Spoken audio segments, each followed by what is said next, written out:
The morning sun cast long shadows across the fishing village of Porto Marinho as Marcus Delacroix stepped out of his black Mercedes. The expensive car looked completely out of place among the weathered boats and salt-stained docks. Marcus adjusted his designer suit and checked his gold watch. He had exactly 2 hours to complete what should have been a simple transaction. Marcus was not a patient man. At 38, he had built a real estate empire by buying struggling properties and turning them into profitable ventures. He specialized in coastal areas where desperate owners would sell for far less than their land was worth. Porto Marinho was supposed to be his easiest acquisition yet. The village had been struggling for 3 years since the main fishing company moved their operations to a larger port 50 miles south. Most families had already left, selling their homes to Marcus's representatives for a fraction of their value. Only 12 families remained, and 11 of them had already agreed to sell.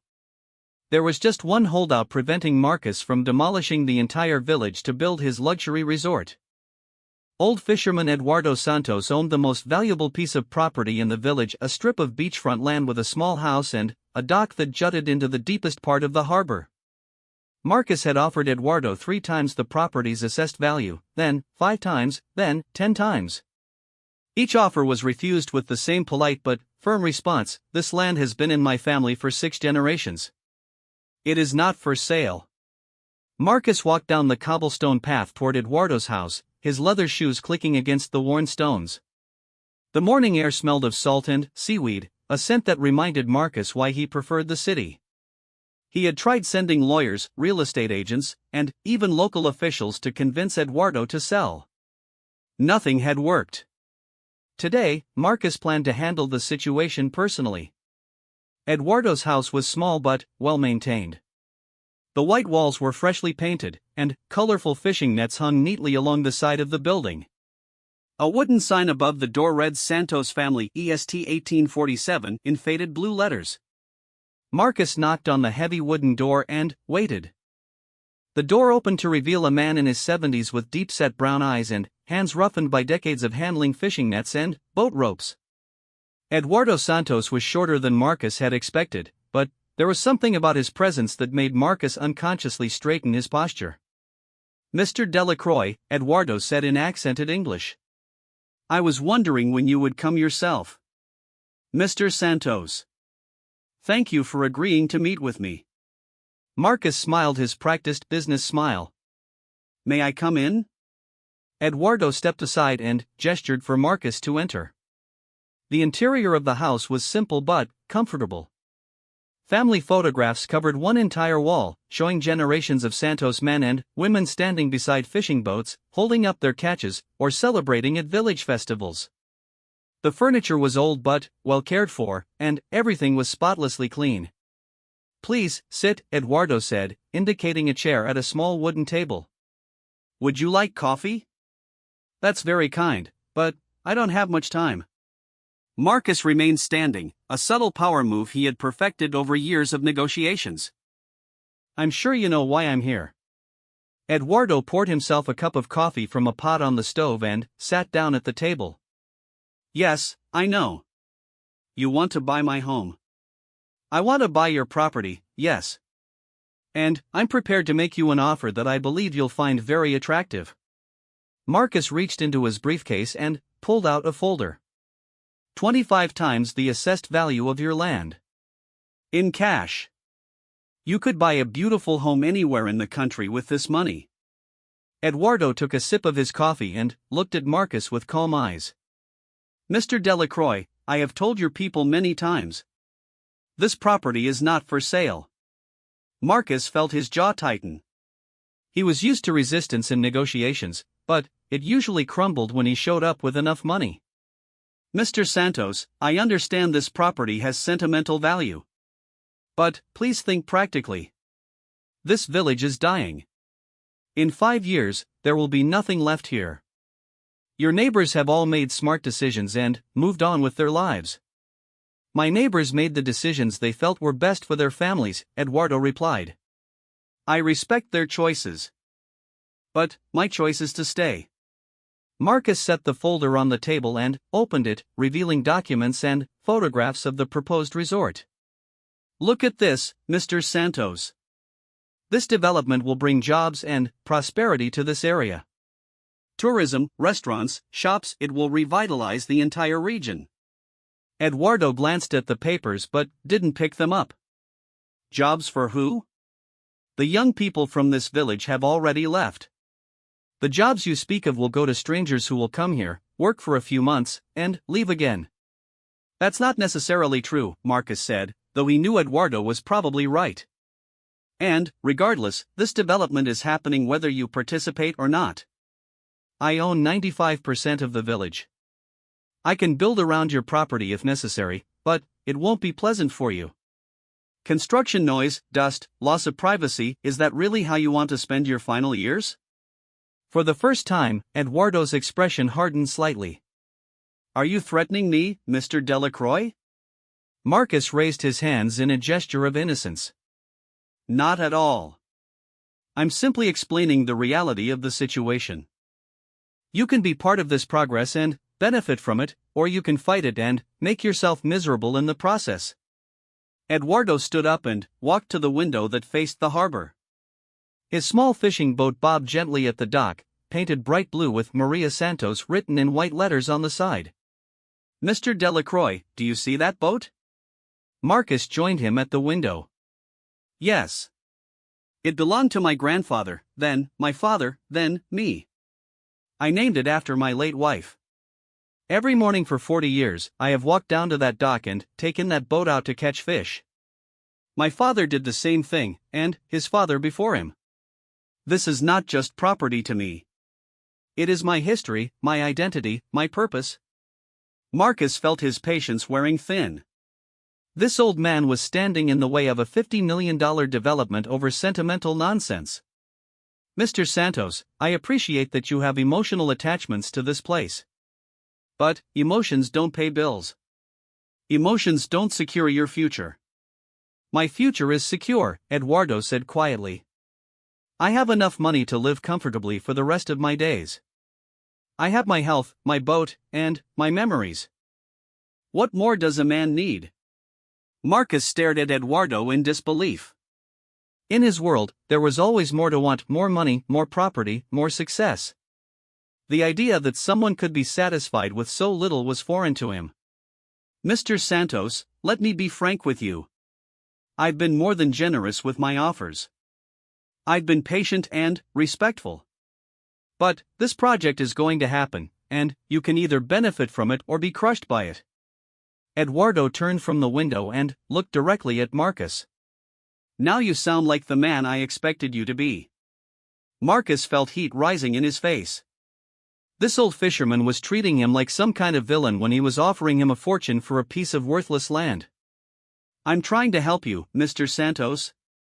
Don't mistake my generosity for weakness. And don't mistake my politeness for weakness either, Mr. Delacroix. Eduardo's voice remained calm, but there was steel underneath it. You came to my home, you sat at my table, and now you threaten me. Is this how successful businessmen behave in your world? Marcus realized he was losing control of the conversation. He had expected to overwhelm Eduardo with money or intimidate him with veiled threats. Instead, the old man was making him feel like the unreasonable one. I'm not threatening you, Marcus said, trying to regain his composure. I'm explaining business realities. Sometimes progress requires difficult decisions. Eduardo walked to a cabinet and pulled out an old photograph. It showed a young man in a fishing boat, holding up a large silver fish.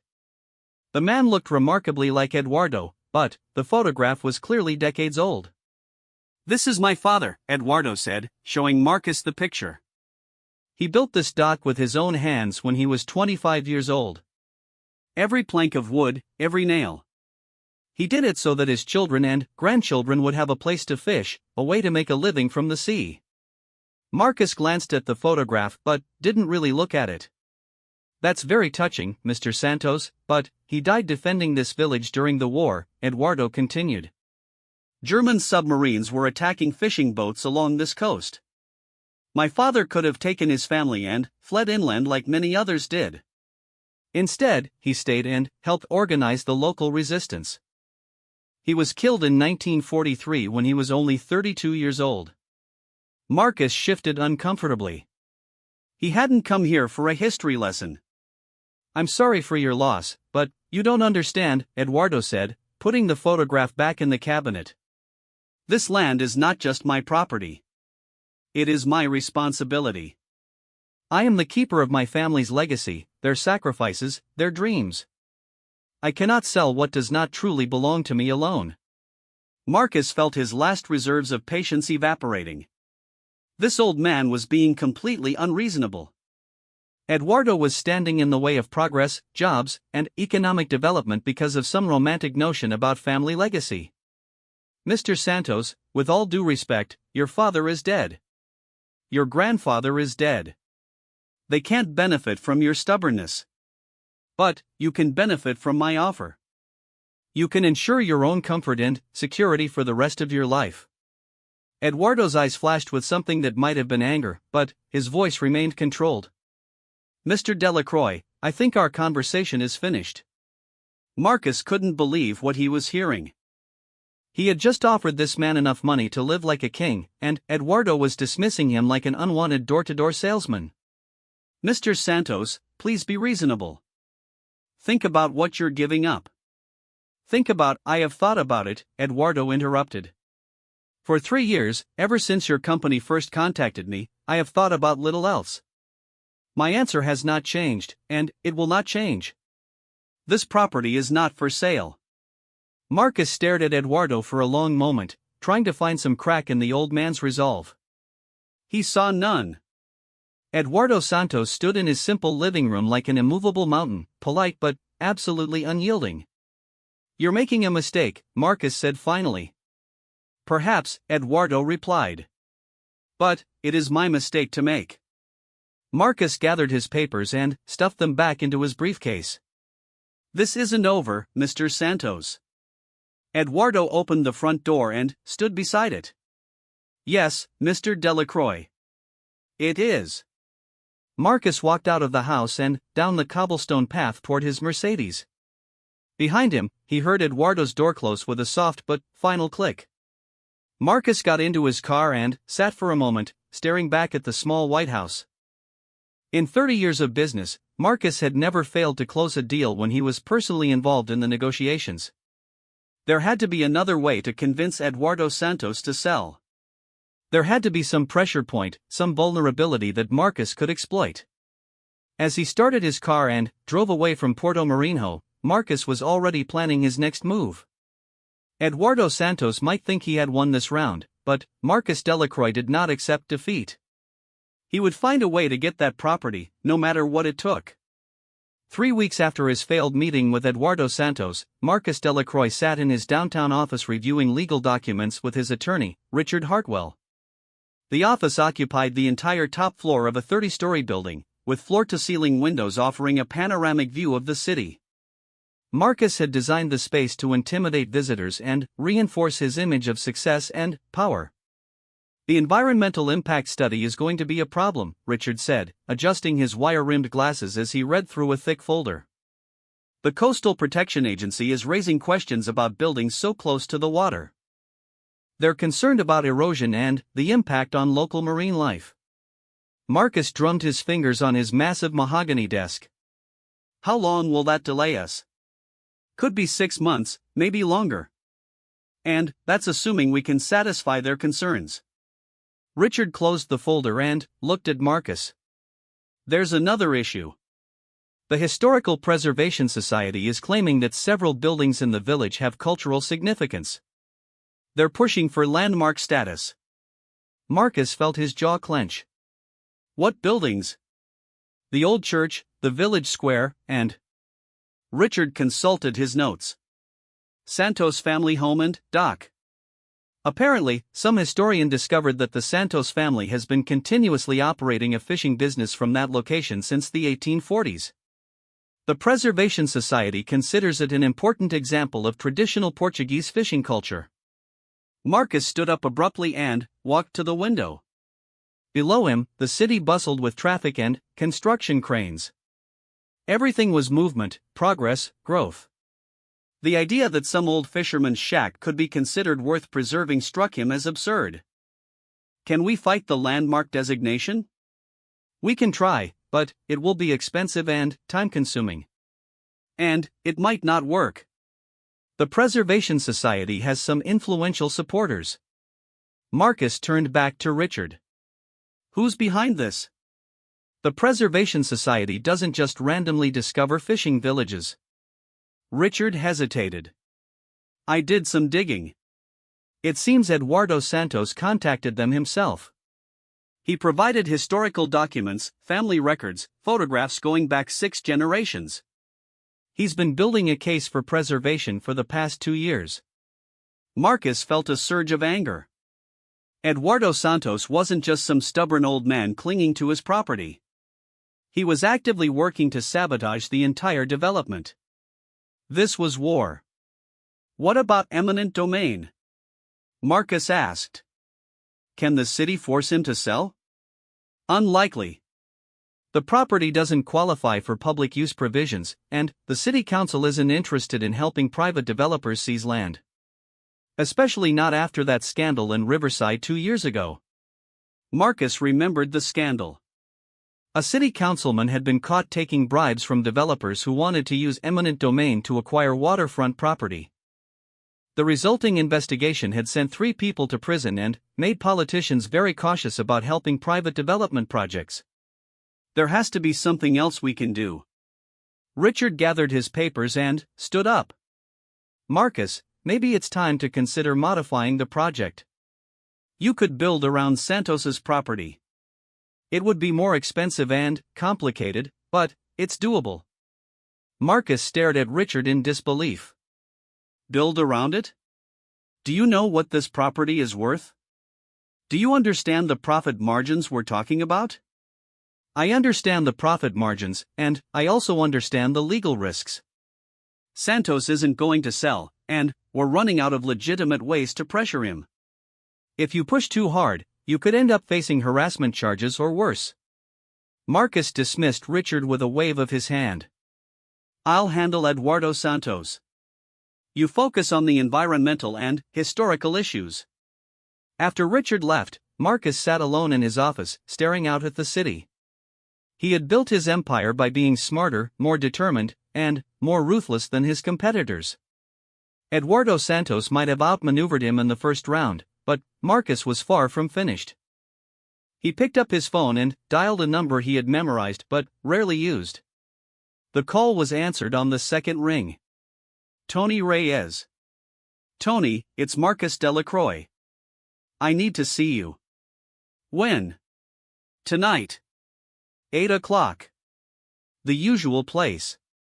It'll cost you $5,000 just to walk in the door. Fine.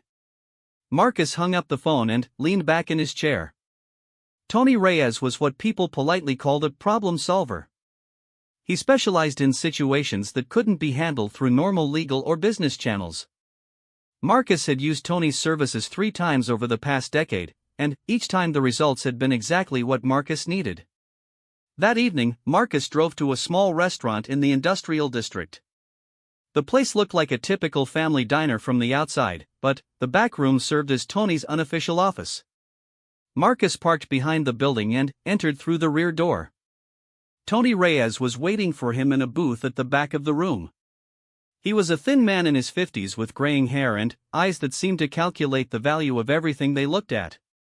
He wore an expensive suit that couldn't quite hide the fact that he was dangerous. Marcus, Tony said, not bothering to stand up. Sit down. Marcus slid into the booth across from Tony. The room was empty except for them and a bartender who was clearly paid to see and hear nothing. Tell me about your problem, Tony said. Marcus explained the situation with Eduardo Santos and the Puerto Marinho development. He described the failed negotiations, the environmental challenges, and the historical preservation issues. Tony listened without interrupting, occasionally nodding or asking a brief clarifying question. So you want the old man gone, Tony said when Marcus finished. I want him to sell his property. Tony smiled thinly. Same thing, different words. What's your timeline? I need this resolved within 60 days. Every day we delay costs me money. Tony was quiet for a moment, apparently thinking through options. There are several ways to handle this. We could arrange for him to have an accident. Fishing is a dangerous profession, boats sink, people drown. Very sad, but these things happen. Marcus felt his stomach tighten.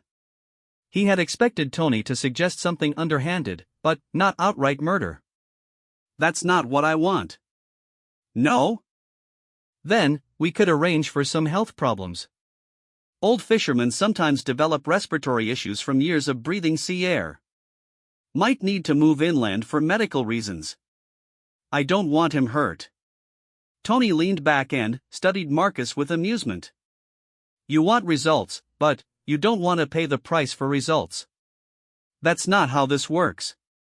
Marcus shifted uncomfortably in his seat. There must be other options. Sure. We could destroy his boat and equipment. Make fishing impossible. We could contaminate his water supply, damage his house, make life unpleasant enough that he chooses to leave. What about legal pressure? Tax problems, building code violations, environmental violations. We can arrange for inspectors to find all kinds of issues with his property. Pile on enough fines and legal fees, and most people cave. Marcus considered the options. All of them involved illegal activities, but some seemed less serious than others. How much would the legal pressure approach cost? $50,000, plus ongoing expenses for bribes and documentation. Results not guaranteed. And the property damage approach? $75,000. More reliable results, but higher risk of blowback. Marcus thought about Eduardo Santos sitting in his simple living room, talking about family legacy and responsibility. The old man had been polite and respectful, even when refusing Marcus's offers. The idea of destroying his boat and making his life miserable didn't sit well with Marcus, but $50 million was at stake. I need to think about it. Tony shrugged. Take your time. But don't take too long. The longer you wait, the more expensive this gets. Marcus left the restaurant feeling more conflicted than he had expected. He drove home to his estate in the hills overlooking the city, but found himself unable to sleep. He had always prided himself on being a tough businessman, but there was a difference between playing hardball in negotiations and hiring criminals to terrorize an old man. The next morning, Marcus called his assistant and told her to cancel his appointments. Instead of going to the office, he drove back to Puerto Marinho. He told himself he was conducting reconnaissance, looking for weaknesses in Eduardo's position. But, honestly, he wasn't sure why he was going back.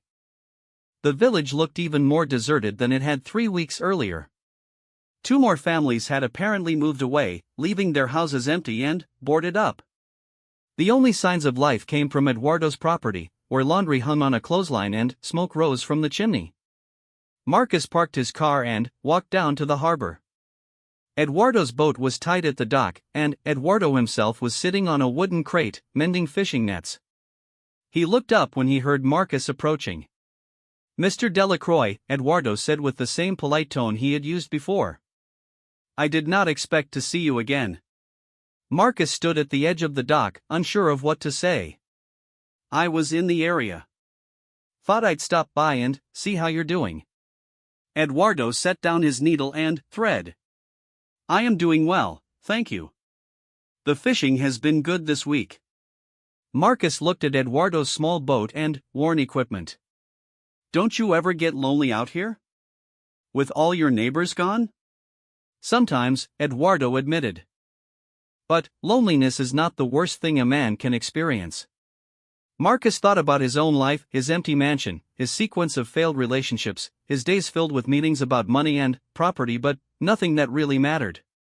When was the last time he had felt truly content, the way Eduardo seemed to be? Mr. Santos, can I ask you something? Of course. Don't you want more? More comfort, more security, more possibilities? Eduardo considered the question seriously. Mr. Delacroix, I have learned something in my 73 years. A man can have everything and still have nothing. Or he can have very little and have everything that matters. Marcus felt an unexpected pang of something that might have been envy. But surely you must worry about the future. What happens when you're too old to fish? What happens if you get sick? Then, I will face those challenges when they come. Worrying about tomorrow steals the joy from today. Marcus stared out at the calm water of the harbor. I've spent my entire adult life worrying about tomorrow. Building for the future, planning for contingencies, making sure I'm always one step ahead. And, has it brought you peace? The question caught Marcus off guard. Peace was not something he thought about much. Success, yes. Power, certainly. Respect and fear from his competitors. But, peace? I should go, Marcus said abruptly. Eduardo nodded and picked up his needle and thread. You are welcome here any time, Mr. Delacroix. Perhaps someday you will come not as a businessman, but as a neighbor. Marcus walked back to his car, but Eduardo's words followed him. As he drove away from Puerto Marino, Marcus found himself thinking not about how to defeat Eduardo Santos, but about what it would be like to live as Eduardo lived, simply, purposefully, without the constant pressure to acquire more and more. But $50 million was still $50 million, and Marcus had investors and partners who expected results. By the time he reached his office, he had made his decision. Marcus picked up his phone and dialed Tony Reyes. I want you to proceed with the legal pressure approach, Marcus said when Tony answered.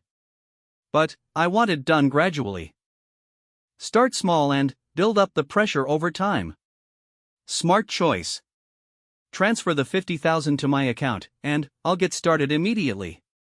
Marcus hung up the phone and tried to push away the image of Eduardo Santos sitting peacefully at his dock, mending nets in the afternoon sun. Business was business, and sentiment was a luxury Marcus couldn't afford. 2 months after hiring Tony Reyes, Marcus watched from his office window as protesters gathered outside his building. They carried signs reading Save Puerto Marino and Protect Our Heritage. The demonstration had been organized by the Historical Preservation Society, and local news crews were filming interviews with community leaders.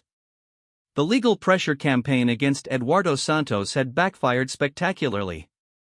Instead of forcing Eduardo to sell, it had turned him into a symbol of resistance against corporate greed. Every citation, fine, and inspection had been documented and shared with local media. Environmental groups, historical societies, and community organizations had rallied to Eduardo's defense. Marcus's phone buzzed with another angry call from one of his investors. The negative publicity was starting to affect his other projects, and several business partners were distancing themselves from anything connected to the Puerto Marino development. Sir? Marcus's assistant, Jennifer, appeared in the doorway. Tony Reyes is here to see you. Marcus nodded grimly. Send him in. Tony entered the office looking relaxed and confident, apparently unbothered by the chaos he had helped create. He settled into a chair across from Marcus's desk without being invited to sit. You wanted to see me? Tony asked.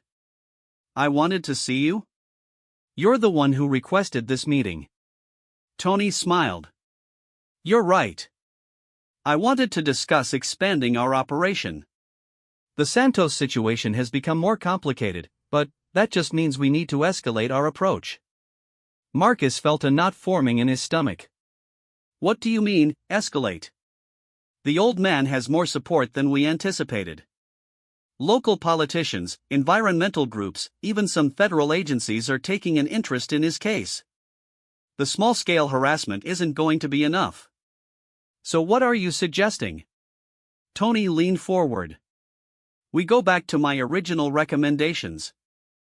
Either the old man has an accident, or his property becomes uninhabitable. Those are the only solutions that will work now. Marcus stood up and walked to his window, looking down at the protesters below. I never authorized violence. No, you authorized results. Sometimes violence is the only way to get results. Marcus thought about Eduardo Santos sitting peacefully at his dock, talking about family legacy and finding contentment in simple things.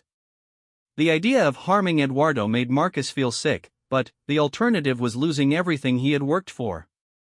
There has to be another way. Tony's voice hardened. There is no other way. You've already paid me $75,000. You're committed to this path whether you like it or not. Marcus turned around to face Tony. What do you mean, committed? I mean that if this operation fails, you don't just lose your money. You lose your reputation, possibly your freedom. Do you think the authorities won't investigate when they discover that building inspectors and tax assessors were taking bribes to harass Eduardo Santos? Marcus felt the walls of his office closing in around him. Are you threatening me? I'm explaining reality. We're past the point of backing down gracefully. Either we finish what we started, or we all go down together. Marcus realized he had made a terrible mistake. In his desperation to acquire Eduardo's property, he had gotten involved with criminals who now had power over him. Tony Reyes wasn't just a problem solver, he was a problem creator who trapped his clients in increasingly serious crimes. I need time to think. Tony stood up. You have 24 hours. After that, I proceed with my own judgment about how to handle the situation. After Tony left, Marcus sat alone in his office, staring at the protesters below. He had spent 30 years building his reputation and his business empire. Now, because of his obsession with one old fisherman's property, everything was at risk. Marcus tried calling his attorney, but Richard Hartwell was unavailable. He tried calling his business partners, but none of them wanted to discuss anything connected to Puerto Marinho. For the first time in his adult life, Marcus felt completely alone and powerless. That evening, Marcus drove to a bar near the harbor where he had never been before. He needed to think, and he couldn't do it in his office or his mansion where everything reminded him of his success and his obligations.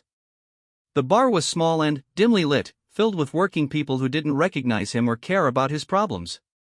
Marcus ordered a whiskey and sat in a corner booth, trying to figure out how to escape the trap he had created for himself.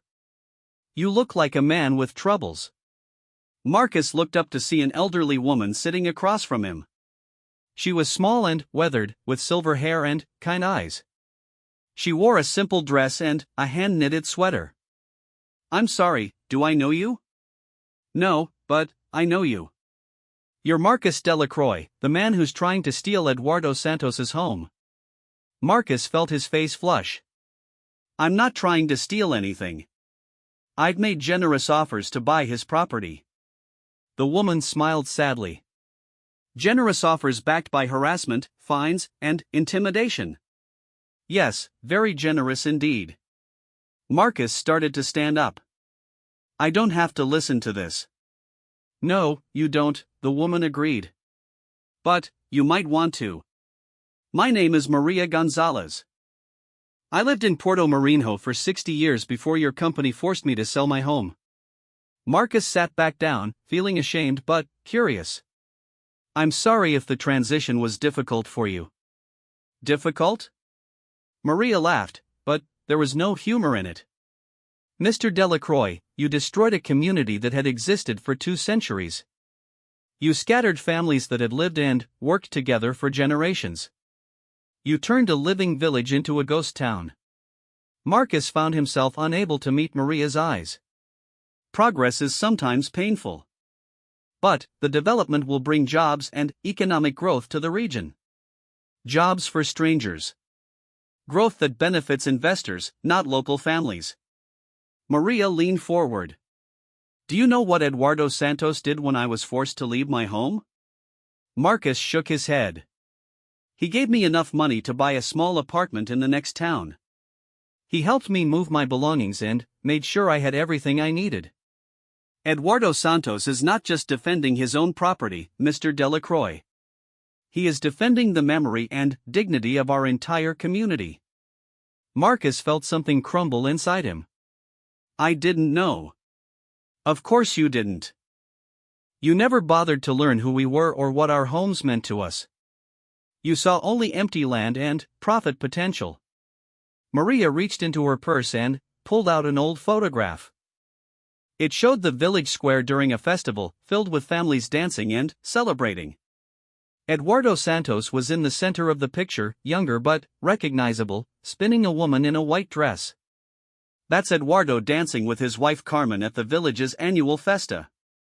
She died 5 years ago. He dances alone now, every year on the same day, in front of their home. Marcus stared at the photograph, seeing Puerto Marinho as it had been, alive, vibrant, full of people who loved and supported each other. His development would erase all of that forever. Why are you telling me this? Maria put the photograph back in her purse. Because I think you're not an evil man, Mr. Delacroix. I think you're a lost man who has forgotten that some things matter more than money. Marcus sat in silence for a long moment. It's too late. I've made commitments. I have investors, partners, contractors. Even if I wanted to stop the development, I can't. There's always a choice, Maria said gently. It might be expensive, it might be difficult, but there's always a choice. Maria stood up to leave, then paused. Eduardo doesn't know I'm here. He would be angry with me for interfering. But I couldn't stand by and watch you destroy the last good man in our village. After Maria left, Marcus sat alone in the bar for hours, thinking about dancing couples and family photographs and old fishermen who gave their savings to help displaced neighbors. By the time he drove home, he had made a decision that would cost him everything he had spent his life building. The next morning, Marcus called Tony Reyes and told him the operation was cancelled. Tony was furious and threatened to expose everything, but Marcus didn't care anymore. He called his attorney and instructed him to begin proceedings to cancel the Puerto Marinho development. The phone calls to investors and partners were brutal. Marcus faced lawsuits, broken contracts, and financial ruin. His real estate empire began to collapse as news of the cancelled development spread through the business community. But, for the first time in years, Marcus slept peacefully. He had lost his fortune and his reputation, but he had found something more valuable, the ability to look at himself in the mirror without shame.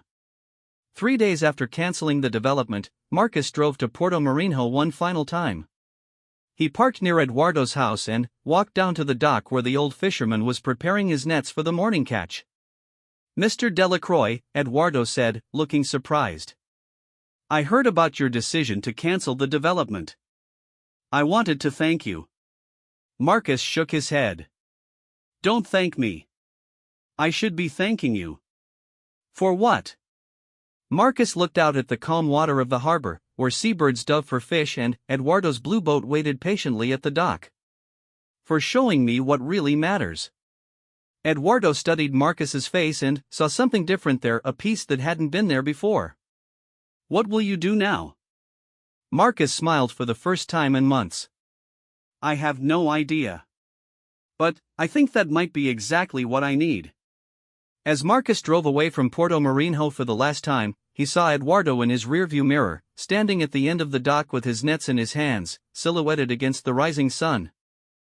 It was an image that would stay with Marcus forever, a reminder that some victories come not from taking what you want, but from understanding what you truly need. 6 months after the collapse of his real estate empire, Marcus Delacroix stood in the small kitchen of a rented apartment, making coffee in a pot that had seen better days. The apartment was a far cry from his former mansion, 2 rooms, basic furniture, and a view of a parking lot instead of rolling hills. But Marcus had discovered something unexpected. He was happier than he had been in years. The lawsuits had been settled, leaving Marcus with just enough money to live modestly for a few years if he was careful. His former business associates had written him off as a cautionary tale about letting emotions override good judgment. His social circle had evaporated along with his fortune. But the constant pressure, the endless meetings, the sleepless nights worrying about deals and profits, all of that was gone too. Marcus's phone rang, interrupting his thoughts. The caller ID showed a number he didn't recognize. Hello? Mr. Delacroix? This is Dr. Patricia Molina from St. Catherine's Hospital. I'm calling about Eduardo Santos. Marcus felt his heart skip. Is he all right? He's been in an accident. His boat was found damaged and taking on water about 2 miles offshore yesterday evening. Mr. Santos was unconscious when the Coast Guard brought him in. He's stable now, but he's been asking for you. Marcus was already reaching for his car keys. I'll be there in an hour. The drive to the hospital gave Marcus time to worry about what he might find. Eduardo had become an unlikely source of wisdom and perspective during Marcus's darkest period after the business collapse. They had exchanged several phone calls and even met for coffee once in the town near Puerto Marinho. Eduardo had never said "I told you so" or lectured Marcus about his poor decisions. Instead, he had simply listened and offered quiet encouragement as Marcus tried to rebuild his life on different terms. At the hospital, Marcus found Eduardo in a private room, his head bandaged and his left arm in a sling. Despite his injuries, Eduardo's eyes were alert and he smiled when he saw Marcus enter. "Mr. Delacroix. Thank you for coming." Marcus pulled up a chair beside the bed. "How are you feeling?" "Like an old fool who should know better than to take his boat out in rough weather." Eduardo shifted carefully in the hospital bed. "The doctors say I will recover completely, but it will take time." "What happened out there?" Eduardo's expression darkened. "Someone had sabotaged my boat. Cut through several important cables and loosened some fittings. The damage was designed to cause problems once I was away from shore." Marcus felt a chill run down his spine. "Sabotaged? Are you sure?" The Coast Guard investigator confirmed it. "Someone wanted me to have an accident at sea." Marcus thought about Tony Reyes and their last conversation 6 months earlier. Tony had been furious when Marcus cancelled the operation and refused to pay the additional fees Tony demanded. Tony had threatened to handle the Santos situation himself, but Marcus had assumed it was just posturing.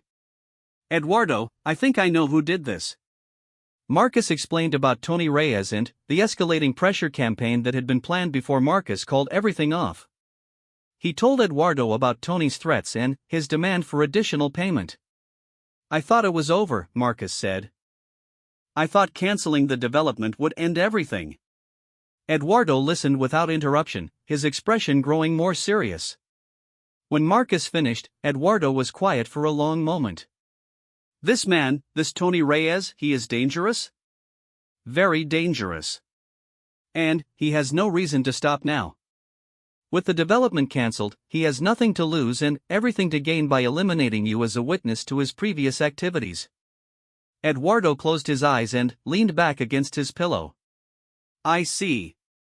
So my choice is to leave Puerto Marinho or risk another accident." Marcus felt a wave of guilt and anger wash over him. Eduardo Santos had done nothing wrong except refuse to sell his family's land. He had been kind and generous to his neighbors, wise and patient with Marcus, and respectful even to those who had treated him badly. Now he was lying in a hospital bed because of Marcus's poor decisions months earlier. "No," Marcus said firmly. "That's not your only choice." Eduardo opened his eyes and looked at Marcus curiously. "What do you mean?" "I mean this is my fault, and I'm going to fix it." Marcus spent the next hour explaining his plan to Eduardo. It was risky and would require Eduardo to trust Marcus completely. But, if it worked, Tony Reyes would never threaten anyone in Puerto Marinho again. Eduardo listened carefully, asking occasional questions about timing and logistics. When Marcus finished, Eduardo was quiet for several minutes. "This plan of yours could go very wrong," Eduardo said finally. "If this Tony Reyes is as dangerous as you say, you could end up dead instead of me." "Maybe. But I can't live with myself knowing that you're in danger because of my mistakes." Eduardo smiled, the same peaceful expression Marcus had seen during their first meeting months earlier. "You have changed, Mr. Delacroix. The man who came to my house demanding that I sell would never risk himself for an old fisherman."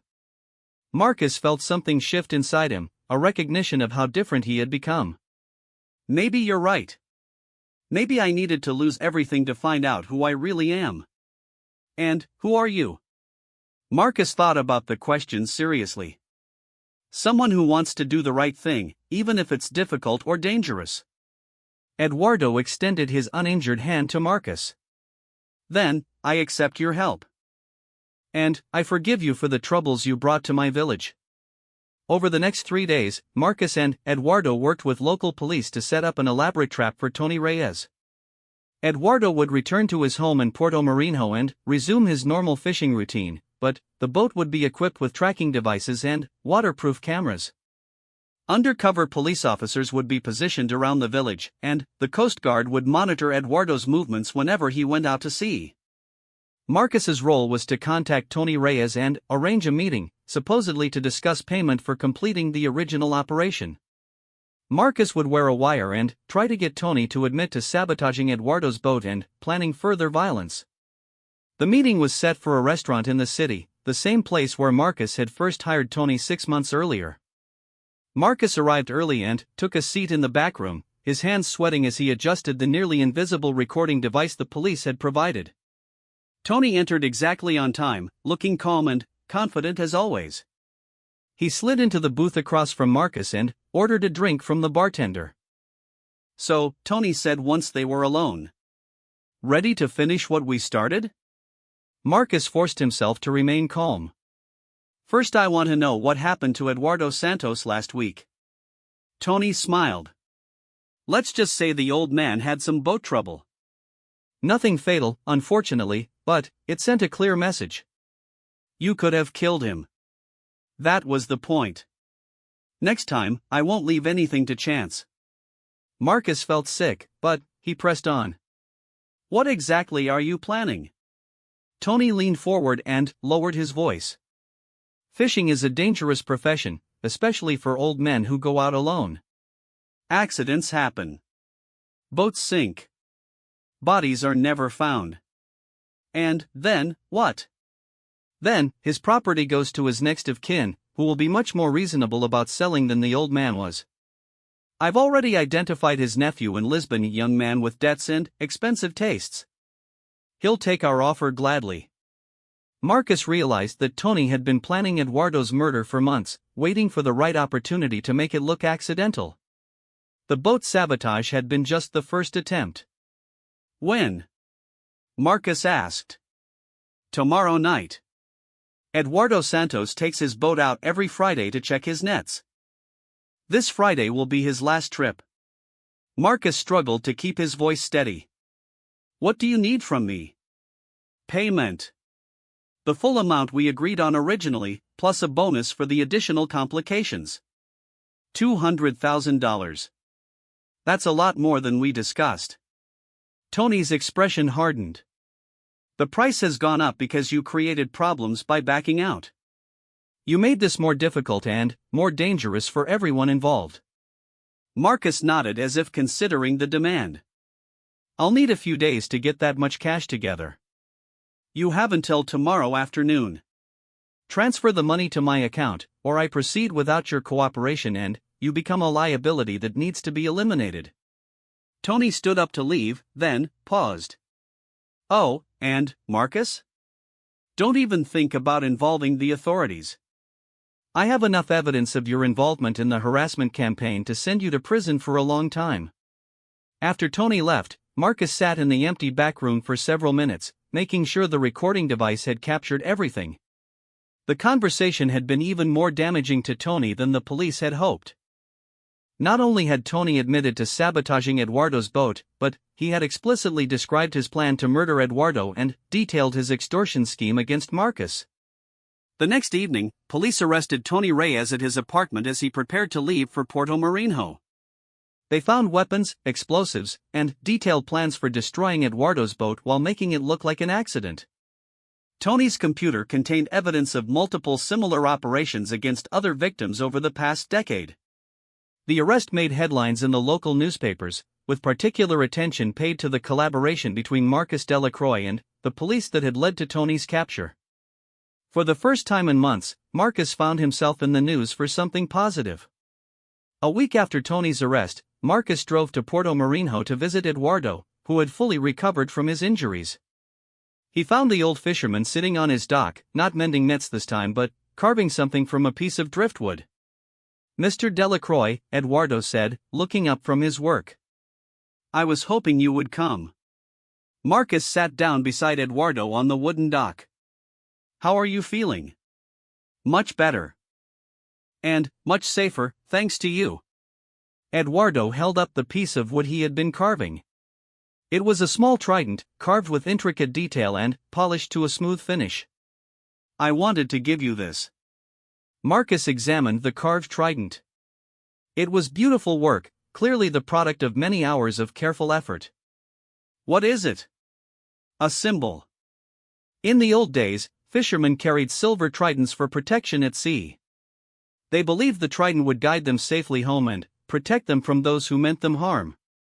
Eduardo reached into his pocket and pulled out another trident, this one made of actual silver and worn smooth by age. This belonged to my grandfather, and his grandfather before him. It has protected my family for 6 generations. But why are you giving me the wooden one? Eduardo smiled. Because you have become family, Mr. Delacroix. You risked your life to protect mine. You chose to do what was right even when it cost you everything. Marcus felt tears forming in his eyes. I almost got you killed. If I had never come here, never hired Tony Reyes, then you never would have learned who you really are, Eduardo interrupted gently. Sometimes we must lose our way completely before we can find our true path. Marcus looked out at the harbor, where Eduardo's blue boat bobbed peacefully at anchor. The village was still mostly empty, but there were signs of life returning. A young couple had bought one of the abandoned houses and were renovating it. A small cafe had opened in the village square. The Preservation Society had succeeded in getting landmark status for several buildings, ensuring that the village's character would be protected. Eduardo, I want to ask you something. Of course. I still have some money left, not much but enough to start over. I was thinking about opening a small business, maybe something that could help bring life back to Puerto Marinho. Would you be interested in a partner? Eduardo set down his carving tools and looked at Marcus with surprise. What kind of business? I don't know yet. Maybe a fishing charter service for tourists. Maybe a small inn for people who want to experience traditional village life. Something that honors the history and culture of this place instead of destroying it. Eduardo was quiet for a long moment, then he began to laugh, a deep, joyful sound that echoed across the harbor. Mr. Delacroix, 6 months ago you wanted to demolish my village to build a resort. Now you want to help preserve it. Are you sure you know what you're asking? Marcus thought about the question seriously. No, I'm not sure about anything anymore. But I know I want to spend the rest of my life doing something that matters, something that makes the world a little better instead of just making me richer. Eduardo extended his hand to Marcus. Then, yes, I would be honored to be your partner. As they shook hands, Marcus felt the wooden trident in his other palm, smooth and warm from Eduardo's careful craftsmanship. It was a symbol of protection, of guidance, of finding one's way home. For the first time in his adult life, Marcus understood what home really meant, not a place of wealth and status, but a place where you belonged, where your presence made life better for the people around you. The sun was setting over Puerto Marinho as Marcus and Eduardo sat together on the dock, planning their uncertain but hopeful future. In the distance, a fishing boat was returning to harbor, guided safely home by the eternal rhythm of the tides and the enduring strength of those who had chosen to protect what truly mattered. Marcus Delacroix had tried to assert control over Eduardo Santos and his village through money, threats, and ultimately violence. But, in the end, it was the silver trident of wisdom, compassion, and moral courage that had ended the conflict, not by destroying the aggressor, but by transforming him into something better than he had ever dreamed of becoming.